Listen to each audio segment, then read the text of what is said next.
Dois tremores de magnitude 7,2 e 7,5 foram registrados na Venezuela no dia 24 de junho de 2026, em um intervalo de menos de um minuto. Quase 24 horas após os tremores, muitos moradores afirmavam que o resgate ainda não havia chegado a diversas áreas afetadas. Os moradores começaram a resgatar voluntariamente as pessoas dos escombros. Ineficiência estatal, como sempre. Será esse o próximo culpado da pobreza na Venezuela? Este é o Visão Libertária, sua fonte de informações descentralizadas e distribuídas. Ajude a propagar as ideias de liberdade. Deixe o seu like e compartilhe com seus amigos. Um artigo seu pode virar vídeo aqui também, sabia? Este artigo foi escrito por um libertário aí, revisado por libertos e narrado por Gordinho Caipira. Dois terremotos seguidos, significativos, foram registrados na Venezuela no dia 24. No site que foi criado pela oposição para contabilizar desaparecidos, em que pessoas alimentavam os números, o número de desaparecidos chegou a 41 mil no dia seguinte ao tremor. Pelos números oficiais, apesar de seu caráter duvidoso, registraram mais de 180 mortos e centenas de feridos. O número de desaparecidos e mortos provavelmente irá aumentar mais ainda, pois o terremoto ocorreu em um dia de feriado nacional, quando todos estavam em casa. A ineficiência estatal se mostrou um problema constante no resgate dos venezuelanos nos escombros. No dia 25, o socorro ainda não havia chegado na região e os moradores cavavam os escombros com as próprias mãos. Estamos tentando ajudar com o que podemos, mas faltam equipamentos, disse Carlos Borges, que participava das buscas a Reuters. A falta de máquinas pesadas, como ele dizia, dificulta a retirada de placas de concreto dos prédios. O mesmo ainda conta que um grupo conseguiu retirar 3 pessoas com vida dos escombros de um edifício. Não é possível chamar os militares? Que todos venham ajudar, coloquem os veículos e tragam tratores de onde for possível, pediu Argenis Martínez, que procurava um parente sob os escombros no bairro Los Colares, em Lagoaíra. Apesar do governo ter interrompido o fornecimento de gás, em alguns lugares os escombros pegaram fogo. Sem ter para onde ir, dezenas de pessoas passaram a noite nas ruas ou vasculharam prédios destruídos em busca de sobreviventes. A presidenta interina, Delcy Rodrigues, classificou Lagoaíra como uma zona de desastre e disse que o governo trabalha com, adivinha, empresas privadas, para mobilizar máquinas pesadas e acelerar os resgates.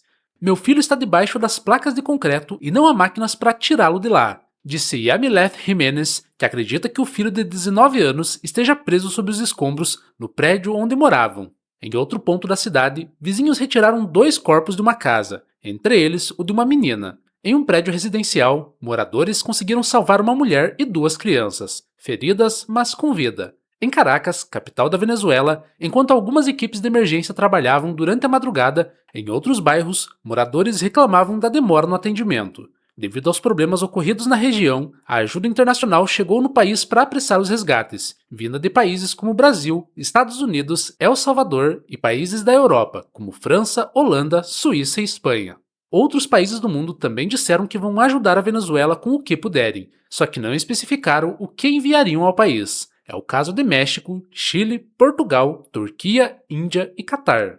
Delcy não explicou a logística da chegada das equipes de emergência, dado que o aeroporto Simón Bolívar, principal aeroporto do país, sofreu danos pelo terremoto e foi fechado por segurança, apesar dos epicentros dos terremotos estarem localizados a uma média de aproximadamente 205 km do aeroporto e 180 km de Caracas. Em algumas regiões de Lagoaíra, cidade mais atingida pelo terremoto, moradores procuravam comida e água. Equipes da agência Reuters, que estão no país, presenciaram saques em pelo menos 2 lojas da cidade. O hospital José Maria Vargas, localizado na cidade, ficou lotado de feridos. Alguns pacientes precisaram ser atendidos do lado de fora da unidade, enquanto policiais controlavam o acesso ao prédio. Funcionários disseram que não tinham informações para divulgar à imprensa. As Forças Armadas começaram a instalar hospitais de campanha em Lagoaíra, segundo um comunicado do Comando Militar. As estruturas poderão realizar cirurgias de emergência. A situação também é crítica em hospitais de outras regiões. No hospital de Morón, o médico Augusto Ramírez enfrentava um plantão de emergência de 24 horas com falta de suprimentos básicos. Precisamos de aparelhos para medir pressão, gases, termômetros, luvas, gesso, analgésicos, de tudo, disse Ramírez a Reuters. Em momentos assim, a ineficiência do Estado fica visível. Outro caso parecido ocorreu no Haiti, outro país de política instável e extremamente subdesenvolvido, com baixos índices de IDH e altos índices de IPC, que indicam a corrupção. Em decorrência daquele sismo, vários países também ajudaram no resgate, como o Brasil, que doou 14 toneladas de alimentos para ajudar o Haiti. Outras organizações, como a ONU, a Cruz Vermelha e os Médicos Sem Fronteiras, também ajudaram no Haiti. Tais problemas se mostram na Venezuela, com a alta corrupção existente no local e com o controle estatal da economia presente desde a época de Hugo Chávez. Mesmo no século XX, a corrupção já era alta para os padrões da época. Tal corrupção já existente só aumentou com a descoberta do petróleo na região. Desde a ascensão de Hugo Chávez, é inegável que a pobreza extrema aumentou vertiginosamente. Suas políticas de controle econômico, baseadas em ideias socialistas misturadas com algumas ideias de Simão Bolívar, falharam miseravelmente, e bota miserável nisso, em todos os aspectos. A dependência do governo venezuelano da ajuda externa sempre aumentou, principalmente depois da ascensão do socialismo bolivariano. Sempre dependeram de governos como o da União Soviética. Quando a URSS caiu, eles começaram a fazer amizades com outros governos socialistas e autoritários, como a China, o Irã, Cuba e Coreia do Norte. A presença deles no petismo brasileiro também é alta. Eles sempre foram presentes em palhaçadas como o Foro de São Paulo e o tráfico internacional de drogas, com grandes relações com facções criminosas. O governo venezuelano é sim a principal causa da pobreza local. A inflação desenfreada da moeda, causada pela impressão lastreada no vento, criou uma pobreza enorme, em que é mais rentável usar dinheiro do que papel higiênico para você sabe o quê. Chávez destruiu a economia local, deixando-a baseada apenas no petróleo. Porém, essa não foi a causa principal da pobreza na Venezuela. Caso contrário, outros países exportadores de petróleo teriam sofrido devido à crise do petróleo, como Nigéria, Cazaquistão e os países da Península Arábica e até países desenvolvidos, como Canadá e Noruega.